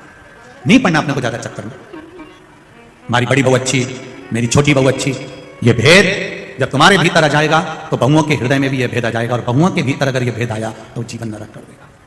अपने को नहीं करना, अपने को कभी बुराई नहीं करना साहब की ये बुरा है, इसने ऐसा कर दिया, उसने वैसा कर दिया, उसने ये कर दिया, उसने वो कर दिया, नहीं बोलना अपने को। बोल के क्यों अपना मुख खराब करो? बुरा करने वाला को दिखता है लोगों को क्या बुरा हुआ है और क्या अच्छा हुआ, अपने को नहीं बोलना। अपने को तो एक बात कहना है, सर्वे भवन्तु सुखिनः। सब अच्छा हो रहा है, मेरा भोलेनाथ करा रहा है, भोलेनाथ संभाल रहा है, मेरी बहुएं भी अच्छी हैं, बेटे भी अच्छे हैं, किसी में भेद नहीं है। हम अगर भेद देखेंगे तो भेद अपनी दृष्टि में है, भेद अपनी दृष्टि में। अगर हम भेद देखेंगे तो भेद हमारी दृष्टि में मिलेगा, और आप उस भेद को ना देखें। महाराज शिव महापुराण की कथा कर रही है, भगवान शंकर का पावन चरित्र कर रहा है, शिव तत्व कराए। पार्वती मैया ने दोनों के पास जाकर कहा, कार्तिकेय गणेश दोनों मेरे पास में आओ। दोनों को बिठाया, क्या बात है? गणेश जी कहते हैं मैं बड़ा, कार्तिकेय कहते हैं मैं बड़ा। पार्वती जी ने शिव जी से खिलवा दिया, जो पृथ्वी की पहले परिक्रमा कर कर आएगा वो प्रथम पूछा जाएगा। सदानंद कार्तिकेय मोर पर बैठकर चले गए और गणेश जी महाराज चूहे पर बैठ गए, और माता पार्वती और शंकर जी को एक जगह बिठा दिया। उनकी परिक्रमा गणेश जी महाराज ने, उन्होंने परिक्रमा कर दी। अब गणेश जी ने यह परिक्रमा कर दी और सदानंद कार्तिक परिक्रमा करने के लिए गए। अब लोगों ने, तुम लोगों ने बहुत अच्छे से ताली भी बजा दी कि साहब गणेश जी ने माता पिता की परिक्रमा करी, और ये गणेश जी ने परिक्रमा करी तो उनके लिए तुमने ताली बजाई, बजाई ना? बोलो तो सही। हाँ ठीक है, मना नहीं है। थोड़ा माइक बंद करवा दो, थोड़ी सी देर, आधा घंटा बाद चालू करवा। अब समझना जरा, फिर समझ लीजिएगा महाराज जी। गणेश जी महाराज ने माता पिता की परिक्रमा करी, वो प्रथम गिनती में आए क्योंकि उन्हें बुद्धि का परिचय दिया। सदानंद कार्तिकेय ने अपने माता पिता का कहना माना, परिक्रमा करने चले गए। गलत किया क्या सदानंद कार्तिकेय ने? जरा जम के बोलो। नहीं। फिर वही वाली बात आ गई, एक बहू ने पूरी चाय बना के रखी है और दूसरी आई और वो ट्रे रख के चली गई, और तुमने ताली बजा। अब देखो जरा, समझ, शिव पुराण का एक एक शब्द समझ में आना चाहिए आपको जिंदगी में, तो समझो कि शिव पुराण का आनंद मिला। उन्हें बुद्धि का परिचय दिया और उन्होंने अपने पिता के शब्द का परिचय दिया। गलत नहीं किया। शंकर भगवान खुश हो गए, प्रसन्न।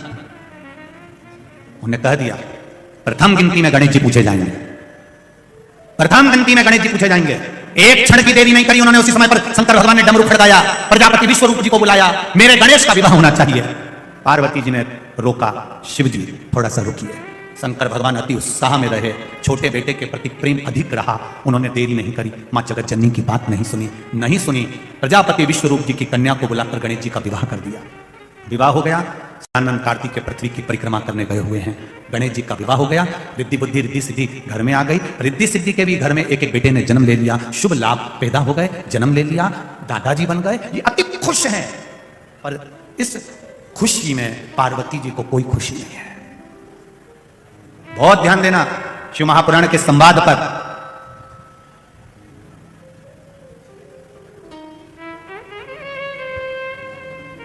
जो बेटा दुकान पर बैठता है ना, पिता को लगता है कि सबसे ज्यादा काम यही कर रहा है। जो बेटा दुकान पर बैठा है, पिता को लग रहा है कि ये सबसे ज्यादा काम कर रहा है, सबसे ज्यादा काम यही कर रहा है, लग रहा है।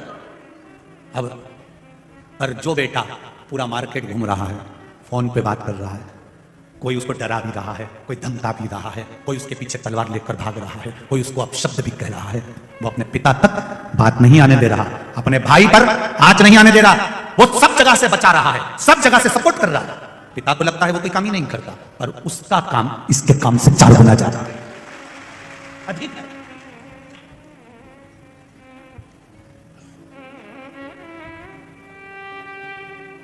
इससे अधिक है, वो अधिक है।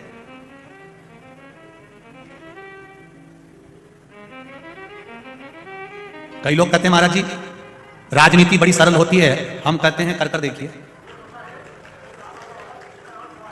किसी के घर में और किसी के दिल में घुसने के लिए दम चाहिए।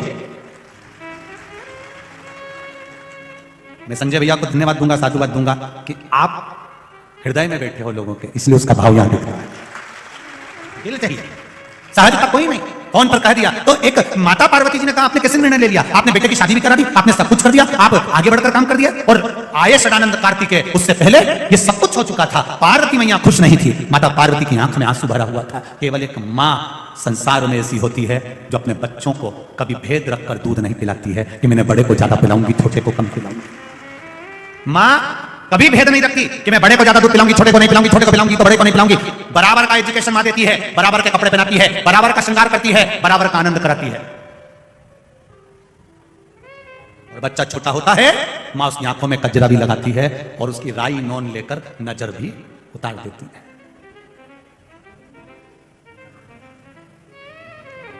उस मां की करुणा देखिए, उस मां की वात्सल्यता देखिए। मां ने बचपन में बच्चे की नजर उतारी तो मां ने नजर उतारी और वही बच्चा बड़ा हो गया और उसकी शादी हो गई। अब मां कुछ उसके ऊपर से उतार के बता दे तो पास में जो जगदम्बा रहती है ना,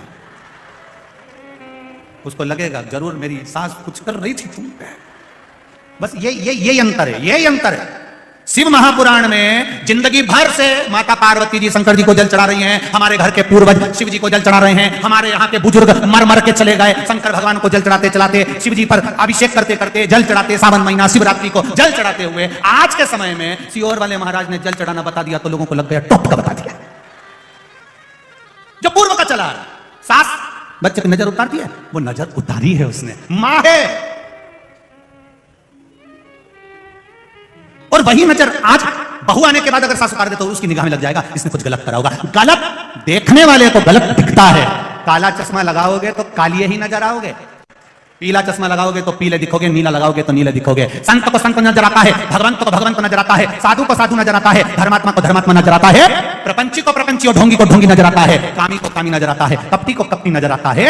जिसका दिल जैसा होगा सामने वाला व्यक्ति वैसा नजर आएगा। आपकी दृष्टि पर आप कैसे हो, आपकी सोच क्या है। कबाड़े की दुकान में कबाड़ा ही मिलेगा, कभी सोना चांदी नहीं मिल सकता। मत लिखा ही है, भंगार लिया, लोहा लिया, रद्दी लिया, कागज लिया, कूड़ा लिया, करकट लिया। ऐसे ना जाने कितने घूम रहे हैं जिनके दिमाग में दिन भर कूड़ा लिया, करकट। अब इनको इतनी अकल नहीं है कि हमारा इंदौर की रोज सवेरे सवेरे गाड़ियां तुम्हारे मोहल्ले में आती है, रोज गाना बजाती है, कचरे वाला आया, रोज कचरे वाली गाड़ी सुबह से आ रही है, एक ही बात कह रही है, गीला कचरा इसमें डालो, सूखा कचरा इसमें डालो। बोलो बोलो बोले जी जी बोलो तो सही है।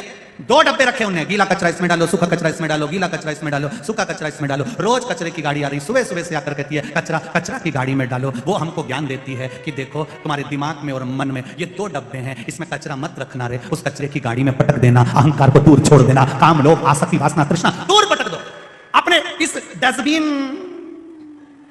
और किसी किसी ने तो अपने कान को भी कचरे का डब्बा बना रखा है, कोई भी निंदा करता है डाले जाए तो कान के ऊपर लिख दो ना डस्टबिन और नीचे लिख दो यूज नहीं। कोई निंदा करे सुनने बैठ गए, किसी ने कुछ बोला सुनने बैठ गए, कान थोड़ी ना कचरे का डब्बा बना, नहीं सुनना था। ना तो शिव की निंदा सुनना है और ना शिव की निंदा करना है। भगवान विष्णु जी ने शिव की निंदा सुनी थी तो घोड़े का मुंह लग गया था, नारद जी ने शिव जी की निंदा करी थी तो बंदर का मुंह लग गया था। हमें नहीं सुनना। निंदा करने वाले को एक बात लिखकर भेज दिया करो, तेरा क्या होगा रे कालिया। आग लगे बस्ती में, ऐसी मस्ती में नहीं लेना, आपने जोरदार बढ़िया जूड़ा मुड़ा बांध के पेंसिल से लाइन माइन खींच के, जिसको जितनी ज्यादा काली मिर्ची लगे वो और लगा, और लगा, लगे तो लगे। आपने तो खूब मस्ती में जीवन जियो, ये मस्ती दूसरी बार मिलेगी। अरे बोलो तो जमके, कहीं नहीं मिले, कहीं निपट जाइए। और बाल भी अच्छा नहीं मिलेगा, कहीं का धोला बाल में पड़ी गई या रूसी वाले बाल में फंस गई ना तो निकल भी नहीं पाएगी। इसलिए ये मनुष्य की जो देह मिली है इसको छोड़ना नहीं है, बहुत मस्त देह है, आनंद में मिली है। इतनी खुश होकर जिंदगी जियो कि जीवन में भगवान भी कहे कि तुझे दूसरी बार फिर जन्म दूंगा, फिर जन्म दूंगा, मानव का देह दूंगा। ऐसी मस्त जिंदगी जी। महाराज शिव कथा कह रही है, देखा सदानंद कार्तिकेय को आए, पार्वती जी का हृदय रो रहा है, नैनों में जल भरा है। सदानंद कार्तिकेय जी ने आकर कुछ भी नहीं बोला, एक शब्द भी सदानंद कार्तिकेय जी ने नहीं कहा। आए, माता पिता को प्रणाम करा, श्री सेलम पर्वत पर चले गए, तप में लीन हो गए। माँ रो रही है, शिव जी से कहा बाबा आपने आज अच्छा काम नहीं करा, एक पुत्र की प्रियता दिखी, दूसरे प्रिय पुत्र की आप प्रियता। आज मैं आपसे कुछ मांगना चाहती हूँ, वर देना पड़ेगा आप मुझे वर दीजिए भोलेनाथ। शिव जी ने कहा पार्वती तुम्हें क्या वर चाहिए बताओ, क्या वर दिया जाए बोलो पार्वती। पार्वती जी कहती है मुझे वर दो भोलेनाथ। गणेश जी ने तुम्हारी परिक्रमा करी और तुमने उसको उठाया, सब कुछ दे दिया, उठाया सब कुछ दे दिया। मेरा निवेदन स्वीकार करो। गणेश जी ने परिक्रमा करी, आपने उठाया, सब कुछ दे दिया। आज ये पार्वती आपसे वर मांगती है, आज के बाद आपकी कभी परिक्रमा नहीं हो, कभी परिक्रमा नहीं। आज ये पार्वती आपसे वर मांग रही है, आपकी कभी परिक्रमा नहीं होना चाहिए। शिव जी ने कहा पार्वती क्यों? शंकर भगवान ने पूछा तो पार्वती जी कहती आप भोले हैं और भोला के वश सब कुछ लुटा बैठते हैं। आपने दूसरे पुत्र कार्तिकेय का नहीं सोचा, इसलिए मैं चाहती हूं कि यह परिक्रमा अब नहीं हो। सारे देवी देवताओं की परिक्रमा होती है, पर गणेश जी ने जो परिक्रमा करी उसके बाद में शंकर भगवान की परिक्रमा नहीं होती, शिव जी की परिक्रमा आदि होकर वापिस आ जाती है। यहां तक हमारा शिव महापुराण की कथा कहती है कि भगवान शंकर के मंदिर में जब आरती हो, आरती के बाद में आप लोग जब परिक्रमा करते हैं, वो परिक्रमा भी आदि कर शिव मंदिर की परिक्रमा के अंतर्गत आधा भाग होना चाहिए। शिव दस्तक महाराज षडानंद कार्तिकेय पहुंच गए श्रीशैलम, वहां बैठ गए, तब में लीन हो गए। देवऋषि नारद जी से कहा आप जाओ जरा पता कर आओ, मेरा पुत्र गया हुआ, मेरा बेटा गया। भगवान शंकर के कहने पर देवऋषि नारद ने जाकर श्रीशैलम पर कार्तिकेय जी को समझाया, पर वो आने को तैयार नहीं। वो नहीं आता, आना ही नहीं चाहता, मैं नहीं आऊंगा, नहीं। एक पत्थर का घाव और एक वाणी का घाव। पत्थर का घाव एक बार भरा जाता है, पर वाणी का घाव जिंदगी भर नहीं भराता, चाहे कितना भी अपन से भरने का प्रयास, बहुत कठिन है। इसलिए वाणी ऐसी बोलिए जो मन का आपा खोए, पर आज के जमाने में वाणी ऐसी बोलिए जो जम के झगड़ा, पर उससे मत बोलिए जो तुमसे तगड़ा। वाणी प्रेम की बोलिए, मिठास की बोलिए, अच्छा बोलिए। आप जितना अच्छा बोल सकते हो आपकी जिंदगी में, वो आपके उन्नति की सीढ़ी पर आगे चढ़ाने का काम करेगी। आपकी केवल वाणी, आपके केवल शब्द।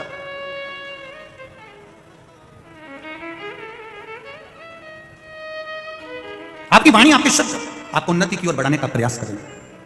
महाराज देवऋषि नारद ने समझाया, कार्तिकेय जी नहीं समझे। अंत में जब लगा कि मेरा पुत्र मानने को तैयार नहीं है, शंकर भगवान को लगा, तो उन्होंने पार्वती जी से पूछा तुम क्या चाहती हो? पार्वती जी कहती हैं कि मेरा मन करता है कि आप मेरे साथ में चलो, आप मेरे साथ पहुंचो, अपन दोनों चलते हैं श्रीशैलम पर। श्रीशैलम पर कार्तिकेय जी के पास में जब क्रोंच पर्वत पर श्रीशैलम पर भगवान देवाधिदेव महादेव माता पार्वती जी के साथ में पहुंचते हैं, तब भगवान षडानंद कार्तिकेय वहां से एक वृक्ष के पीछे छुप जाते हैं, दिखते हैं।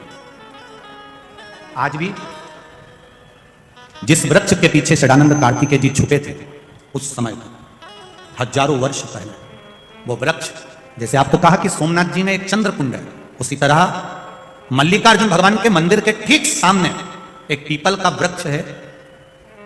उसके साथ में दो वृक्ष लगे, एक चोकर का, एक पीपल का, दोनों भेले मिले, वहां ओटला बना हुआ, जिस वृक्ष के पीछे भगवान श्री कार्तिकेय जी छुपे थे। जैसे सोमनाथ जी में चंद्रकुंड की महत्वता है, उसी तरह मल्लिकार्जुन में उस वृक्ष की मूलता है, जो वृक्ष हजारों वर्ष से वहां पर टिका।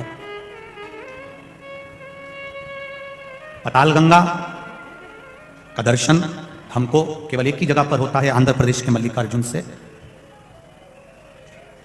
36 किलोमीटर की दूरी पर पताल गंगा का दर्शन हो जाता है। वो भूमि जहां पर भगवान देवाधिदेव महादेव ने तप किया। आगे वर्णन आया, भगवान देवाधिदेव महादेव फिर शिव जी पार्वती को लेकर चारों तरफ कार्तिकेय को ढूंढने लगे। कार्तिकेय जी वहां से ओझल हो गए, दूर चले गए, और दूर जाकर 36 किलोमीटर की दूरी पर जाकर कार्तिकेय जी महाराज गुफा में बैठकर 3 योजन की दूरी पर जाकर बैठकर वहां बैठकर उन्होंने तप साधना करी। शंकर पार्वती यहां पर विराजमान होते हैं, विराजित तो हो गए, पर शिव जी पार्वती के साथ में ओझल रहे। ओझल रहे कब तक? जब चंद्रगुप्त नामक किसी राजा की कन्या ने एक बार, जब उस कन्या पर कई दोष लगे, उस दोष को मिटाने के लिए वो कन्या श्रीशैलम के पहाड़ पर भ्रमण करती रही। चंद्रगुप्त राजा की वो कन्या जब श्रीशैलम पर भ्रमण करती थी, अकेली रहती, झोपड़ी बनाकर शिव अर्चना में डूबी रहती थी, भगवान की भक्ति में डूबी रहती थी। उसने एक सुंदर श्यामा गाय को पाल लिया। वो श्यामा गाय की सेवा में लग गई, और श्यामा गाय की सेवा में जब वो लगी, श्यामा गाय को उसने जब पाला और उसकी सेवा में जब वो तल्लीन रही, श्यामा गाय की सेवा में जब वो लग जाती है, श्यामा गाय उस श्रीशैलम के वन में चली जाती है। और वन में गई तो आज वो कन्या चंद्रगुप्त की वो बेटी वो पीछे पीछे गई। उसने क्या देखा कि एक पुरुष गाय का दूध निकाल रहा है और एक नारी पात्र लगाकर बैठी हुई। एक पुरुष दूध निकाल रहा है और नारी पात्र लगाकर बैठी हुई है। चंद्रगुप्त की राजा चंद्रगुप्त की बेटी ने जब वो चरित्र देखा, देखकर उसको बड़ा आश्चर्य हुआ। बहुत दूरी थी, चंद्रगुप्त की बेटी दौड़ पड़ी, दौड़ी गई। और चंद्रगुप्त राजा की लड़की जब दौड़ कर वहां पहुंची, वहां पहुंचकर क्या देखती है कि वहां पर ना तो कोई पुरुष है और ना कोई स्त्री है।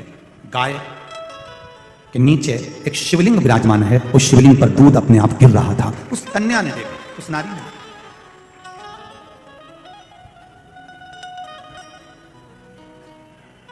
देखा, आश्चर्य हुआ। अभी तो मैंने दूर से देखा था तो एक पुरुष था, एक स्त्री थी, और पुरुष दूध निकाल रहा था और नारी पात्र लेकर बैठी हुई थी। अभी तो मैंने देखा, अब वो पुरुष और स्त्री कहां चले गए? वो पुरुष और स्त्री कहां गायब हो गए? उसको ढूंढने का प्रयास किया, नहीं मिली तो समझ गई कि ये शंकर ही थे जो रूप रखकर बैठे थे। चंद्रगुप्त राजा के पास में सूचना करी बेटी ने, अब मेरा मन वहां नहीं लगता, मैं यही निवास करूंगी। उस शिवलिंग की पूजन में वो लग गई, और वहीं पर एक दिन भगवान शंकर ने पार्वती को बैठकर चंद्रगुप्त की उस बेटी के सामने दर्शन दिया और कहा, ये मेरी पार्वती मल्लिका बनकर विराजमान होगी और मैं अर्जुन बनकर बैठूंगा। इस स्थान का नाम मल्लिका अर्जुन कहलाए। ये स्थान मल्लिकार्जुन के नाम से प्रसिद्ध रहेगा और मल्लिकार्जुन के रूप में भगवान देवाधिदेव महादेव यहां विराजमान रहेंगे। ये भाव प्रकट करा। मल्लिकार्जुन भगवान के जब दर्शन करने जाएंगे तो मल्लिकार्जुन भगवान शंकर के शिवलिंग का जहां दर्शन करते हैं, उसी से पीछे की ओर माता पार्वती का दर्शन। मल्लिकार्जुन का दर्शन करने जाएंगे तो वहां पर भी एक कुआं बना हुआ है, कुंड, कूप। पूर्णिमा की रात्रि को अगर दर्शन करेंगे तो पूर्णिमा के चंद्रमा का दर्शन उस कूप में होता है। जब पूर्णिमा का चंद्रमा उस कूप में दर्शन देता है, उसी समय पर मंदिर के शिखर का दर्शन भी उस कूप में होता है। इन दोनों का जब दर्शन हम एक साथ करते हैं तो नेत्र का जो रोग है वो समाप्त होता है। मल्लिकार्जुन के मात्र दर्शन मात्र। 12 ज्योतिर्लिंग में दूसरे नंबर का जो ज्योतिर्लिंग है मल्लिकार्जुन बाबा, शिव महापुराण की कथा कहती है, ये श्री शैलम पर विराजमान है। और इसी श्री शैलम के नजदीक में, जैसे आपसे कहा था कि सोमनाथ जी की पावन धरा के पास में ही भगवान कृष्ण ने अपने शरीर को त्यागा था, चरणों में बाण लगा था और भगवान ने अपना शरीर। तो यहां जो श्री शैलम की भूमि है, इसी भूमि के नजदीक में माता सती के शरीर के जब भगवान विष्णु ने टुकड़े करे थे, उस टुकड़े में से ग्रीवा भगवान माता सती की श्री शैलम से मात्र 2 योजन की दूरी पर ही माता की एक शक्तिपीठ है, जहां पर माता का ग्रीवा गिरा हुआ, आद्य शक्ति माता सती का ग्रीवा गिरा हुआ। यही पताल गंगा भी है। कभी आप लोग जाएं मल्लिकार्जुन तो 2 योजन की दूरी पर, 2 या 3 योजन की दूरी पर पताल गंगा है, जहां पर भगवान शिव के मंदिर पर जाने से पहले लोग वहां स्नान कर जाते हैं कृष्णा नदी में। वहीं 1 योजन तो नीचे चलना पड़ता है, उसके बाद में लगभग 800 से 850 सीढ़ियां वहां बनी हुई है, जहां से लोग पैदल नीचे जाते हैं, फिर पताल गंगा में स्नान कर फिर ऊपर आकर फिर वापिस बाबा मल्लिकार्जुन का दर्शन करने के लिए जाते। ऐसे देवाधिदेव महादेव मल्लिकार्जुन के रूप में विराजमान होते हैं। भगवान शिव की अविरल भक्ति का आनंद होता है।